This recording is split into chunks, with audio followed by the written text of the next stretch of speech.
जय हिंद दोस्तों, स्वागत है आपका एक बार फिर से हमारे चैनल टाटा ऑटोटेक में। दोस्तों आज हम लोग करेंगे इंजेक्टर बार कोडिंग। ठीक है, ये इंजेक्टर हमने ले लिया है और सबसे पहले हम लोग जो है बार कोडिंग करने के लिए हमें ईसीएम जो है कनेक्ट कर लेते हैं। जब तक हमारा ईसीएम कनेक्ट होता है हम लोग देख लेते हैं कि जो बार कोडिंग है वो कहाँ है। ठीक है, ये इंजेक्टर है और इस पर आपको एक कोड नज़र आ रहा होगा, जो देखिए ये है 171K65 F5KB।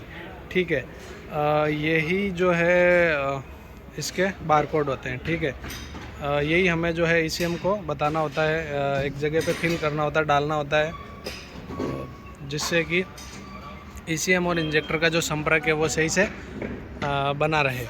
तो ये ज़रूरी क्यों है, उस टॉपिक पे भी हम लोग बात करेंगे कि बार कोडिंग से होता क्या है।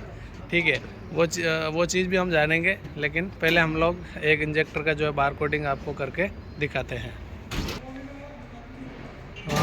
लैपटॉप जो है हमारा ईसीएम के साथ कनेक्ट हो गया है और अब देखिए इसमें जो फॉल्ट है शायद बार कोडिंग का ही होगा, क्योंकि हमने इसमें इंजेक्टर नहीं डाली है और बार कोडिंग हमने नहीं की। ठीक है, तो आप देखिए engine injector bank 1 bar codes out of calibration ये बता रहा है। ठीक है, बाकी के जो फॉल्ट है उनको छोड़िए, आप उस फॉल्ट को देखिए और वो फॉल्ट जो है इनएक्टिव हो जाएगा बार कोडिंग करने के बाद। तो हम लोग कैसे बार कोडिंग करेंगे वो सबसे पहले हम लोग जान लेते हैं। ठीक है, तो ऊपर से देखिए आप जब चौथे ऑप्शन पर आएंगे और पाँचवें ऑप्शन पे एडवांस ईसीएम डेटा। ठीक है, इस पर आपको क्लिक करना है।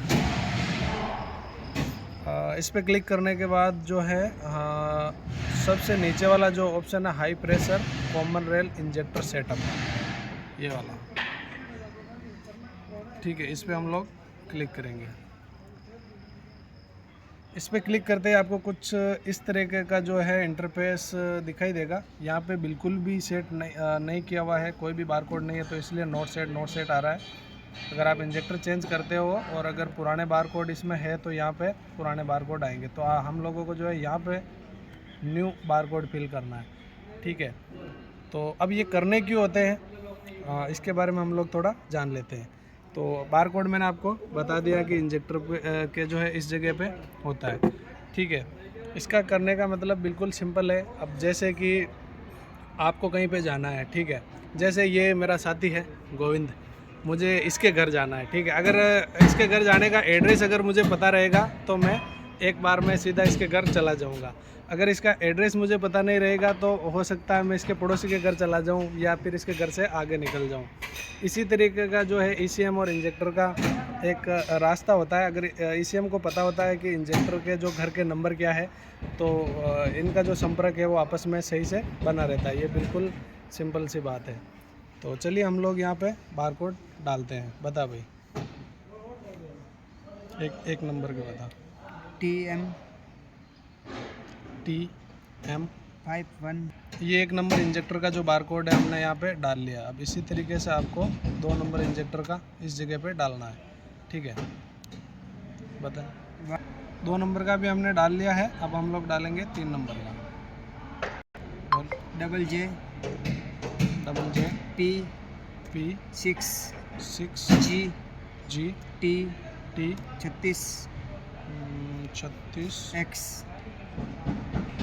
तो आप लोग देखिए मैंने जो है सारे 6 के 6 बारकोड है वो यहाँ पे डाल लिए हैं और अब जो है हम लोग इसको अप्लाई करेंगे। ठीक है, ये यहाँ पे एक नीचे ऑप्शन आ रहा है अप्लाई। ठीक है, इसको उठा के हम लोग अप्लाई पे क्लिक करेंगे। किसी कारणवश हमारा लैपटॉप जो है डिस्कनेक्ट हो चुका है। चलिए मैं वापस कनेक्ट करता हूँ और आपको करके दिखाता हूँ। ठीक है, तो अब हम लोग दोबारा नंबर डाल के अप्लाई कर रहे हैं।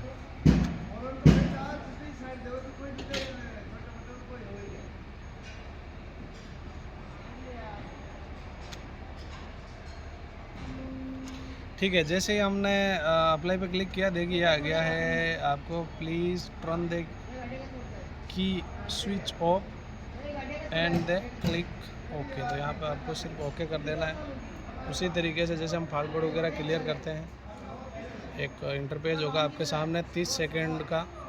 ये जैसे ही 30 सेकंड कंप्लीट होंगे तो जितने नंबर हमारे सही रहेंगे वो सक्सेस आ जाएंगे, और जितने नंबर सही नहीं होंगे वो ECM हमारा जो है बता देगा कि ये नंबर आपने गलत डाला है। तो जो नंबर आप गलत डाल दोगे उसको दोबारा से आपको सही से देख के डालना है। ठीक है, फिर से ये ओके कहने वगैरह हमने फिर से ओके कर दिया।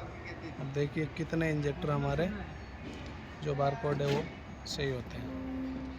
ठीक है, ये ओके आ गया है। The injector bar code were written successful to the ECM। ये कह रहा है कि आपने जो बार कोड डाले हैं वो सारे सक्सेस है और ECM को पता चल गया है। अब देखिए सारे बार कोड जो हमारे सक्सेस हो चुके हैं। तो अब हम लोग वो फॉल्ट कोड भी देख लेते हैं। ठीक है, अब यहाँ से हम लोग जो है बैक चले जाएंगे,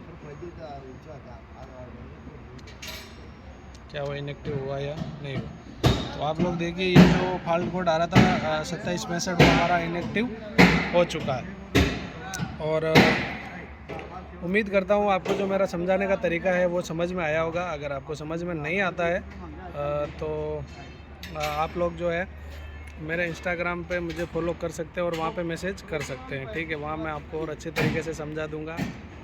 और अगर किसी छोटी मोटी हेल्प की भी ज़रूरत रहेगी तो मैं आपको जो है इंस्टा पे आपकी मदद करूँगा, और इंस्टाग्राम की जो ID है आपको नीचे डिस्क्रिप्शन में मिल जाएगी। ठीक है, चलिए दोस्तों मिलते हैं ऐसे ही कुछ और नए टॉपिक के साथ। तब तक के लिए जय हिंद, जय भारत।